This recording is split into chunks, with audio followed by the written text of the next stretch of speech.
जिस एग्जाम्पल को सेट किया जाता है, जो चुनाव हुए उसको लेके जो बाइडेन तक तारीफ कर देते हैं, लेकिन राहुल गांधी को जब मौका मिलता है चुनाव के बारे में बात करने का तो वो कमियां गिनवा देते हैं। बात सिर्फ एक मुद्दे की नहीं है, जनसंख्या की बात हो, चाहे आरक्षण की बात हो, चाहे वो जाति जनगणना की बात हो, कि तमाम मुद्दे ऐसे जिसको लेकर कंट्रोवर्सी पहले भी क्रिएट हो चुकी है। लेकिन चुनाव को लेकर, जिस चुनाव में राहुल गांधी को भी ठीक ठाक सीटें मिली परफॉर्मेंस के आधार पर, उस चुनाव पर सवाल खड़े करना कहीं से जायज लगता है आपको? और अब तो बाइडेन ने भी मुहर लगा दी है, इस पर क्या देंगे जवाब आप?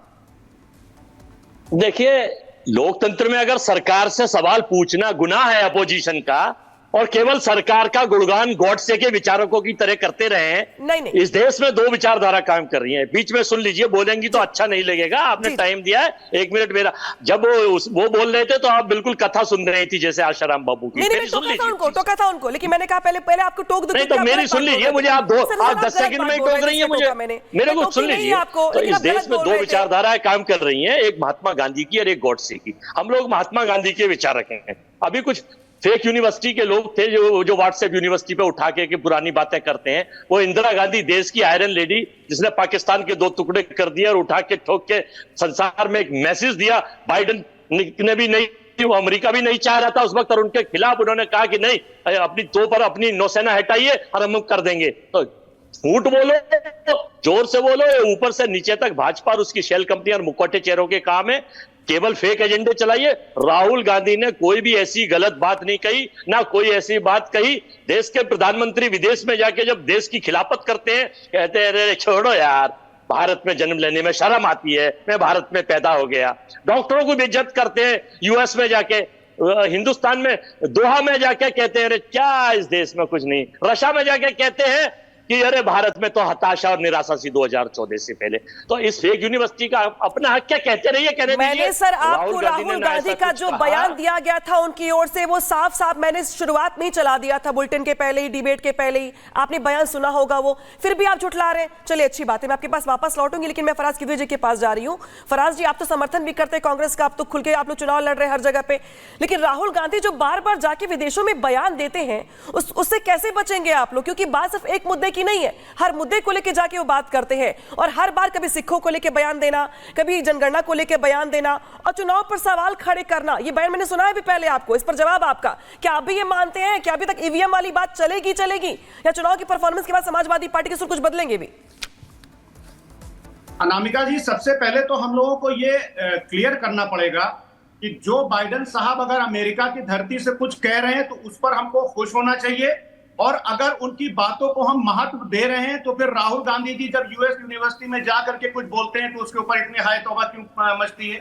और दूसरी बात, अगर जो बाइडेन साहब ने जो यहाँ पर स्टेटमेंट दिया है, उस स्टेटमेंट की अगर आप समीक्षा करिएगा, एनालिसिस करिएगा, तो जो बाइडेन साहब ने कहा है इन इलेक्शंस के बारे में कि ये चुनाव सफल व अद्वितीय है, इसका मतलब ये है कि जो नैरेटिव बनाया जा रहा था कि 400 सीटें लाएंगे, वो 400 सीटों से 240 पर आए। तो इन इलेक्शंस ने दिखा दिया कि भारतीय जनता पार्टी जिस तरह से देश में विघटनकारी नीतियां उसकी थी, उसको जनता ने रिजेक्ट किया। अब दूसरी बात, मैं जो बाइडेन के ऊपर ही आ जाता हूं। अरे साहब, वीडियम इंस्टीट्यूट हमारा थोड़ी ना है। वीडियम इंस्टीट्यूट की डेमोक्रेसी रिपोर्ट 2024 कहती है कि India is one of the most autocratic country. Freedom House, according to the report release by Freedom House, जो कि यूएस गवर्नमेंट का ही फंडेड नॉन प्रॉफिट ऑर्गेनाइजेशन है, वो कहता है कि democracy in India is losing ground. और द इकोनॉमिक इंटेलिजेंस यूनिट जो है उसने इंडिया की डेमोक्रेसी को फ्लॉट डेमोक्रेसी करार दिया था और बोला था कि श्रीलंका को उसे इक्वेट किया था। तो मैं ये इस पर नहीं जा रहा हूं कि राहुल गांधी के बयान पर क्या बोल रहे हैं या इंटरनेशनल। फराज जी 2 लाइन राहुल गांधी के बयान पर भी। मैं बोल तो रहा हूं, राहुल गांधी जी के बयान पर अगर आपको इतनी आपत्ति है तो बोलिए कि जो बाइडेन साहब जो बोल रहे हैं वो गलत बोल रहे हैं, आप उसकी निंदा करती हैं। ये डबल स्टैंडर्ड और डबल, राहुल गांधी जो बोल क्या है अमेरिका में, उसके ठीक उलट बोल रहे हैं जो बाइडेन। मैं तो यही बात कह रही हूं आपसे, लेकिन आप बात कुछ और कर रहे हैं। खैर, मैं देखिए यहाँ पर ये है कि हम लगा रहे हैं जो बाइडेन ना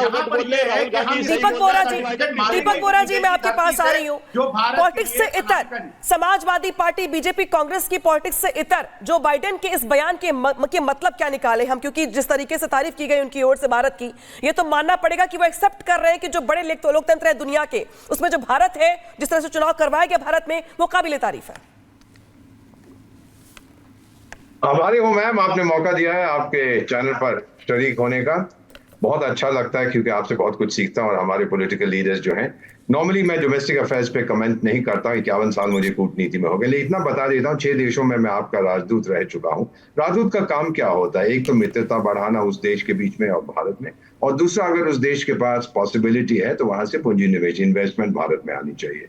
और इन्वेस्टमेंट हमने देखा नॉर्मली आती है अगर आपका देश स्टेबल है, अगर आपका देश डेमोक्रेटिक है, आपका जुडिशियल सिस्टम ओपन है और शक्तिशाली है। ये चीजें हम कहते हैं वहां जाके। मेरे करियर में हुआ 6 देशों में मैं राजदूत रह चुका हूं कि कई बार हमारे पॉलिटिकल लीडर्स आके कुछ और कह देते हैं, हमें दिक्कत होती है। फिर लोग हमसे पूछते हैं कि वो सच कह रहा है राजदूत साहब या आप सच कह रहे हैं। अब जो बाइडेन साहब जो है अमेरिका के राष्ट्रपति, आप अमेरिका को पसंद करें, उससे नफरत करें, मुझे कोई फर्क नहीं पड़ता सर, लेकिन ये है वो दुनिया का सबसे शक्तिशाली देश है। इकोनॉमिकली, मिलिटरीली कहते हैं डिक्लाइन हो रहा है, लेकिन उसके और मेरे बीच में पावर एसिमेट्री, उसके और चीन के बीच में, रूस के बीच में पावर एसिमेट्री बहुत है। It will remain the number 1 country for a long time. और जब उसके राष्ट्रपति पब्लिक फोरम पर कहते हैं कि इंडियाज डेमोक्रेटिक सिस्टम बहुत अच्छा है, इससे बड़ी एंडोर्समेंट क्या मिल सकती है? ये बात सही है कि वहां के कुछ मीडिया के लोग हैं जो आर्टिकल्स लिखते रहते हैं और ये फ्रीडम हाउस और अनफ्रीडम हाउस और ये सब छापते रहते हैं अपनी अपनी कहानियां, लेकिन इस पे कोई विश्वास नहीं करता। Endorsement from the most powerful man, क्षमा कीजिए अंग्रेजी में मैं बोल रहा हूं, endorsement from the most powerful man in the world is the world's most powerful endorsement. ठीक है वर्मा जी, आप बात सुन रहे होंगे दीपक बोहरा जी की और बहुत सारी बातों का जवाब मुझे आपसे चाहिए भी। इस बीच जो बड़ी खबर है, जो बड़ी बात है, जरा सुनवा दे दर्शकों को कि संयुक्त राष्ट्र अमेरिका में राष्ट्रपति जो बाइडेन के बयान के बाद रिपब्लिक की टीम ने भारत के मुख्य चुनाव आयुक्त से बात की है। मुख्य चुनाव आयुक्त राजीव कुमार ने कहा है कि हमारा मकसद हमेशा स्वतंत्र और निष्पक्ष चुनाव रहता है। सुनिए पूरी बातचीत। Rajiv sir, what do you want to respond? Because in UNGA, President Biden also applauded the election process and the way Election Commission is conducting the elections here in India. How would you like to respond? Because when the other political leaders go to US, they criticize our country. On the one side, President Biden is himself applauding the election process. See, in the elections, Indian elections, we are very precisely, we only do 3 things. What we do, we make the electoral roll free and fair. That is one job we have. Second job we have is to provide a level playing field during the campaigning, make it far less cluttered, inducement free. And thirdly, we make it comfortable when the people come to vote. This is what it is. And what does it create? It creates only trust in the Election Commission. That's all. So we are in the business of creating trust and not defeating the trust at any point of time. Ajay Verma जी, सुना आपने राजीव कुमार जी को? वो खुद भी ये कह रहे थे कि हमारी कोशिश यही रहती है कि जो चुनाव हुआ अच्छे से हो, बेहतर तरीके से हो, व्यवस्थाओं के साथ हो। अब क्या राहुल गांधी अपने बयान को लेकर माफी मांगेंगे? क्या स्वीकार करेंगे कि जो उनकी ओर से बयान दिया गया अमेरिका में वो गलत दिया गया? तारीफ तो हर तरफ से हो रही है ना। देखिए, जो बाइडेन साहब ने कहा था कि अभी दीपक साहब भी कह रहे थे, 6 देशों में वो रहे हैं राजदूत और जिम्मेदार आदमी हैं और सीनियर आदमी हैं, बुजुर्ग हैं। वो कह रहे थे कि भारत का लोकतंत्र के बारे में जो बाइडेन साहब ने कहा डेमोक्रेसी के लिए कहा गया तो यही तो भारत की खूबसूरत, the biggest democracy in the world, यही तो भारत की खूबसूरत डेमोक्रेसी है कि अपनी कोई बात कहीं भी रख सकता है। अगर आप गला घोटेंगे देश के सरकार बनके कि नहीं साहब ये तो वही एजेंडा हमारा लिख के भी, हमारा एजेंडा भी लिख के सरकार दे देगी, लीडर ऑफ अपोजिशन क्या जाके बोलना। अच्छा, दूसरी चुनाव को लेकर राजीव कुमार साहब सुन लीजिए। हाँ, एक रिपोर्ट आई थी इलेक्शन के बाद, मेरी बात सुन लीजिए, एक रिपोर्ट आई थी इलेक्शन के बाद।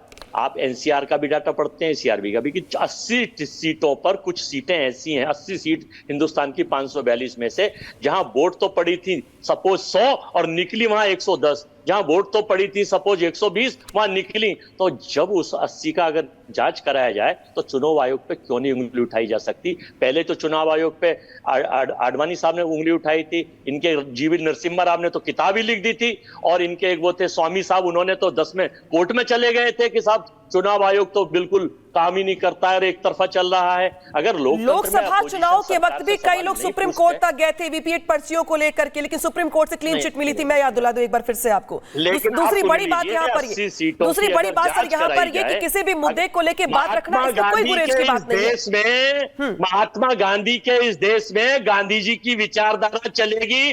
गॉड से जो आतंकवादी था, हत्यारा था, उसकी विचारधारा। सर मैं राहुल गांधी के बयान की बात कर रही हूँ, जैसे आपको मैं बात रखने का पूरा मौका दे